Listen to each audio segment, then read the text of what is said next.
Alhamdulillah. Alhamdulillahilladzi allafa qulubana binuril iman wa bihadzan nur nuhibbu hubban. Ashhadu an la ilaha illallah wahdahu la syarikalah. Lahul mulku wa lahul hamdu wa huwa ala kulli syai'in qadir. Wa ashhadu anna sayyidana wa nabiyyana Muhammadan abduhu wa rasuluh. Jaa bil iman wal ihsan. Allahumma salli ala sayyidina Muhammadin salatan taghfiru biha adh-dhunub wa tuslihu biha al-qulub wa tantaliqu biha al-usub wa talinu biha as-su'ub wa ala alihi wa sahbihi wa man ilaihi mansub. Amma ba'du, fa ya ayuhan nas usi nafsi wa iyyakum kama qala Allah ta'ala ittaqullaha haqqa tuqatih wa la tamutunna illa wa antum muslimun. Faqala Allah ta'ala fi kitabil karim wa huwa asdaqul qailin ba'da a'udzu billahi minasy syaithanir rajim. Bismillahirrahmanirrahim. Fihi rijalun yuhibbuna an yatatahharu wallahu yuhibbul mutahhirin. Shadaqallahul azim wa sadaqa rasuluhun nabiyul karim. Wa nahnu ala dzalika minasy syahidin wasyakirin walhamdulillahi rabbil alamin. Alhamdulillah, hadirin sidang jamaah Jum'ah rahimakumullah. Marilah kita sama-sama meningkatkan kualitas iman dan takwa kita kepada Allah. Fa inna khairaz zadit taqwa. Sesungguhnya perbekalan dan sebaik-baik perbekalan yang kita siapkan di dunia ini ialah perbekalan takwa kita kepada Allah Subhanahu wa ta'ala. Allah mengatakan di dalam Al-Quran surah At-Taubah ayat 108, kata Allah, fihi rijalun yuhibbuna an yatatahharu. Ada manusia, ada orang-orang yang gemar melakukan kesucian. Al-Imamul Ghazali di dalam kitabnya, makna ayat ini ialah yang pertama, at-tahiru bi arba'i maratib. Kesucian itu ada 4 tingkatan. Kalau kita mampu menggapai 4 tingkatan ini, maka Allah singkap, Allah angkat daripada takbir kerahasiannya Allah. Allah angkat cermin sirnya dalam diri kita. Maka yang pertama kata Imamul Ghazali,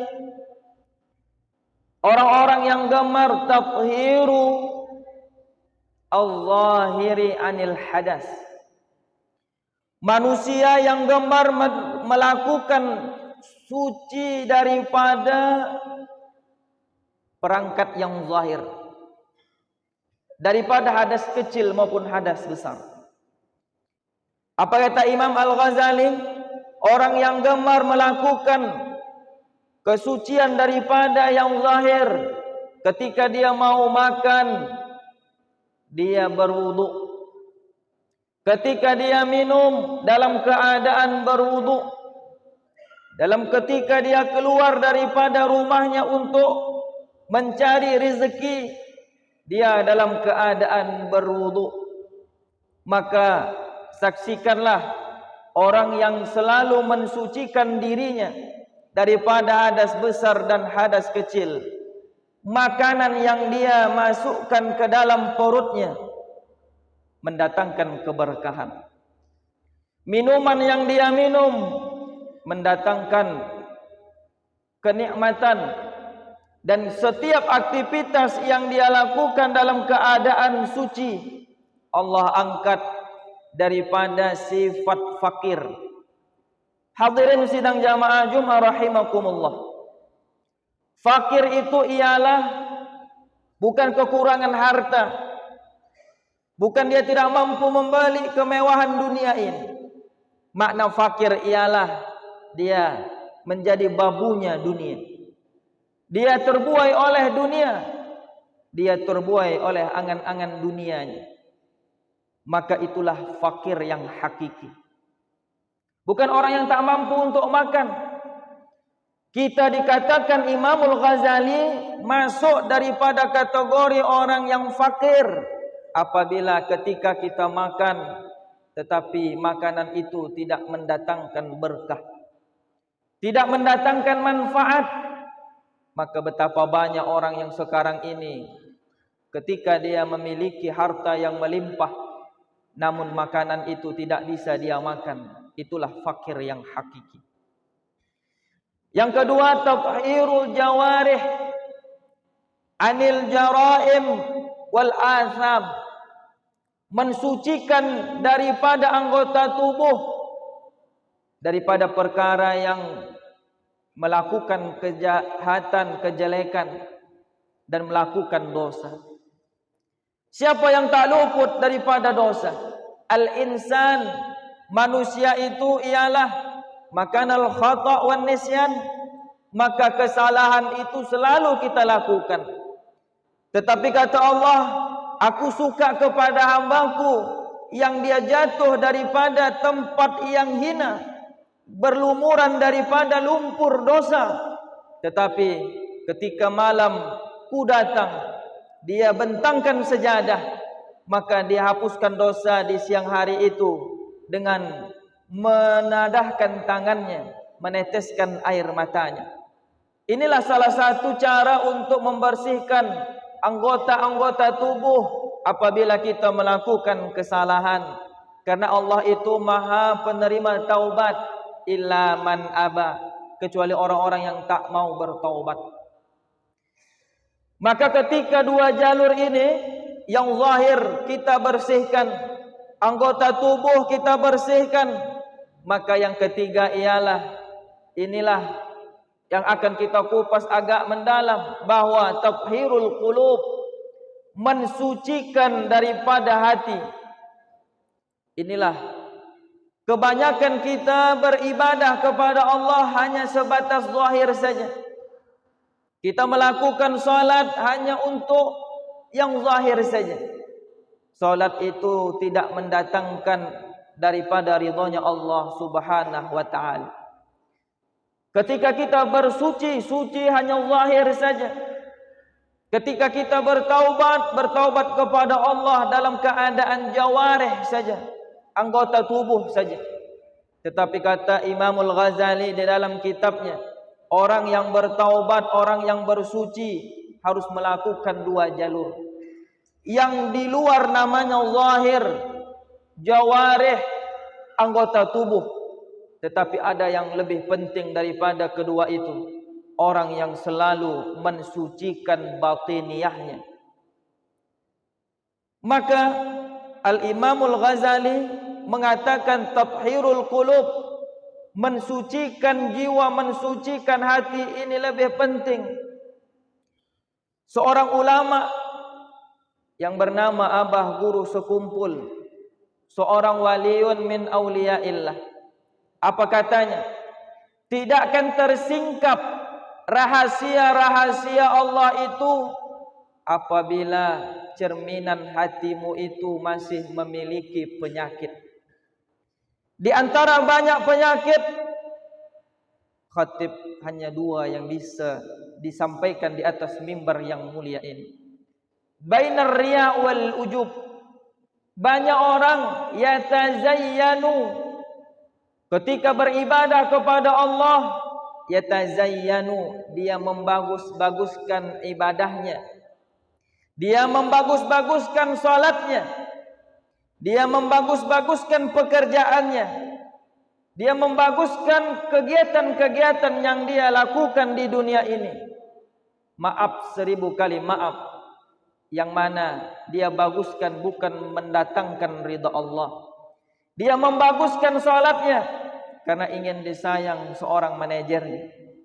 Dia membagus-baguskan pekerjaannya karena dia khawatir bisa terjadi kesalahan dan bisa tidak bekerja selama-lamanya. Inilah salah satu penyakit, inilah yang harus kita bersihkan di dalam sanubari kita. Apapun aktivitas, baik duniawi maupun ukhrawi, harus kita simbolkan i'tikad khas, khusus kepada Allah. Maka langkah kaki kita itu keluar lillahi rabbil alamin. Aktivitas ibadah kita lillahi rabbil alamin. Apapun yang kita lakukan lillahi rabbil alamin. Inilah yang mendatangkan daripada kesucian hati. Maka riya inilah dalam ibadah yang sangat berbahaya.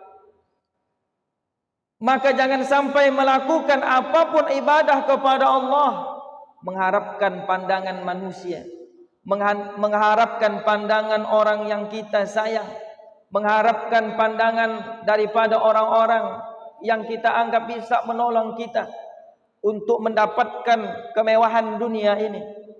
Maka hadirin sidang jamaah Jumat rahimakumullah, itulah riya dalam ibadah. Apabila ada rasa kita membagus-baguskan salat, membagus-baguskan sujud, membagus-baguskan ruku, tidak karena Allah, maka itulah yang dikatakan riya fil ibadah, riya dalam ibadah. Inilah penyakit hati yang harus kita bersihkan. Yang kedua ialah al-ujub. Mana dia makna ujub? Bukan kita tampakkan kemewahan dunia ini, kita berbangga-bangga. Makna ujub ialah al-ibadatu nasya an ni'matillah. Berapa banyak nikmat yang Allah telah berikan kepada kita. Daripada nikmat kesehatan tak mampu kita hisap, tak mampu kita hitung. Daripada nikmat rezeki kita tak mampu untuk mengganti. Berapa banyak rezeki yang telah Allah berikan. Berapa banyak jabatan yang telah Allah muliakan kepada kita. Ingat kata Allah, apabila kalian, wahai hamba-hambaku yang kutitipkan dunia ni sama kalian, apapun pangkatmu, ketika engkau hadir, ketika melakukan amal ibadah, maka jadikanlah sujudmu itu mengingat daripada nikmatku, kata Allah. Daripada rukukmu itu mengingatkan nikmat yang aku berikan kepadamu. Jadikan amal ibadahmu, salatmu, sedekahmu, zikirmu itu lambang daripada mengingat nikmatku. Inilah untuk kita terlepas daripada ujub. Daripada kata lain, orang yang beribadah kepada Allah, tegak rukuk sujudnya lupa ingat kepada nikmat Allah. Itulah ujub yang hakiki. Bukan yang kita tampakkan harta dunia ini. Tapi ketika kita beribadah kepada Allah, dalam sujud kita lupa nikmat apa yang telah Allah berikan kepada kita. Jabatan apa yang telah Allah titipkan kepada kita. Kemewahan dunia apa yang Allah berikan kepada kita. Maka ketika engkau sujud, kata Allah, wahai hambaku, ingatlah nikmat-nikmat yang aku berikan kepadamu. Biar supaya engkau tidak ujub, kata Allah. Dan yang keempat ialah Al-Imamul Ghazali di dalam kitabnya. Ketika seseorang itu melakukan kesucian zahir, maka zawahir, anggota tubuhnya, matanya, telinganya, anggota yang kita lihat 7 anggota badan, maka akan suci daripada pandangan Allah. Ketika zahir suci, anggota tubuh suci, maka masuklah kepada batin, maka batin itu pun suci. Ketiga pintu ini ketika itu udah bersih, udah suci, maka kata Allah, aku bukakan sirrun min asrari. Aku singkapkan rahasiaku kepadamu, wahai hambaku. Mana rahasia itu?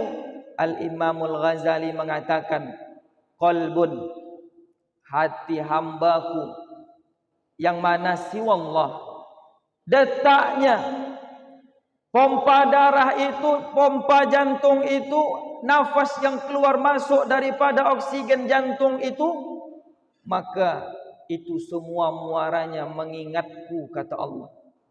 Inilah hakikat daripada mensucikan daripada diri, mensucikan daripada zawahir, mensucikan daripada jawarih, mensucikan daripada qalbun, mensucikan daripada hal apa saja. Ketika itu Allah singkapkan sebagaimana firman Allah, yauma la yanfa'u malun, tidak akan lagi bermanfaat hartamu itu, wal banun, anakmu tak bisa memberi manfaat, illa man atallaha biqalbin salim, kecuali hatimu yang engkau sucikan hanya memikirkan nikmatku, memikirkan tentang kekuasaanku, kata Allah. Maka mari kita gapai makam yang keempat, tathiru sirri siwallah. Mari kita gapai 4 makam ini.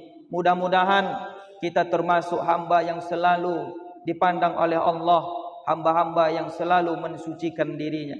Wallahu yuhibbu mutahhirin. Allah suka, gemar kepada orang-orang yang bersuci, mensucikan zahirnya, mensucikan batinnya. Maka mishkah, maka mir'ah, rahasia Allah itu, cerminan itu akan tersingkap. Karena apa? Karena hati kita penuh dengan nama-nama Allah. Barakallahu li wa lakum fil Qur'anil azim, wa nafa'ani wa iyyakum bima fihi minal ayati wadh-dhikril hakim. Aqulu qawli hadza astaghfirullahal azim, innallaha ghafurur rahim.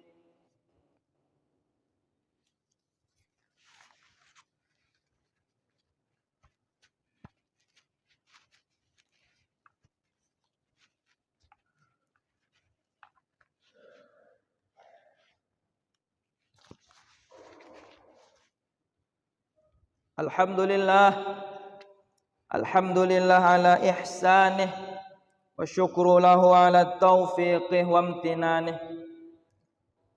Ashhadu an la ilaha illallah wahdahu la syarika lah, wa ashhadu anna sayyidana wa nabiyyana Muhammadan abduhu wa rasuluh ad-da'i ila ridwanih. Allahumma salli ala sayyidina Muhammad wa ala alihi wa ashabihi wa sallim tasliman katsira. Amma ba'du, fa ya ayyuhan nas ittaqullah fima amar wamtahu amma naha wa'lamu anna Allaha amarakum bi amrin bada'a fihi bi nafsihi wa thanna bi malaikatihi bi qudsihi. Faqala Allah Ta'ala, ya ayyuhalladzina amanu sallu 'alan nabi, ya ayyuhalladzina amanu sallu 'alaihi wa sallimu taslima. Allahumma salli 'ala sayyidina Muhammad wa 'ala ali sayyidina Muhammad wa 'ala anbiya'ika wa rusulika wa malaikatil muqarrabin. Allahumma warda 'anil khulafa'ir rasyidin sayyidina Abi Bakrin wa Umara wa Uthmana wa Aliyin wa an baqiyatis sahabati ajma'in wa tabi'it tabi'in wa man tabi'ahum bi ihsanin ila yaumiddin. Allahumma ighfir lil mu'minina wal mu'minat walil muslimina wal muslimat al ahya'i minhum wal amwat, innaka sami'un qaribun mujibud da'awat wa ya qadiyal hajat. Allahumma a'izal islam wal muslimin Allahumma a'izzal Islam wal muslimin. Allahumma dafa' 'annal bala wal waba waz zalazil wal mihan wa su'al fitan ma dhahara minha wa ma batan. Rabbana atina fid dunya hasanah wa fil akhirati hasanatan wa qina adzaban nar.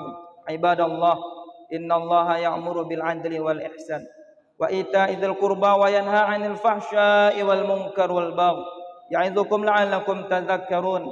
Fadhkurullahal 'azima yadhkurkum washkuruhu 'ala ni'amihi yazidkum wa la dzikrullahi akbar. Aqimis shalah.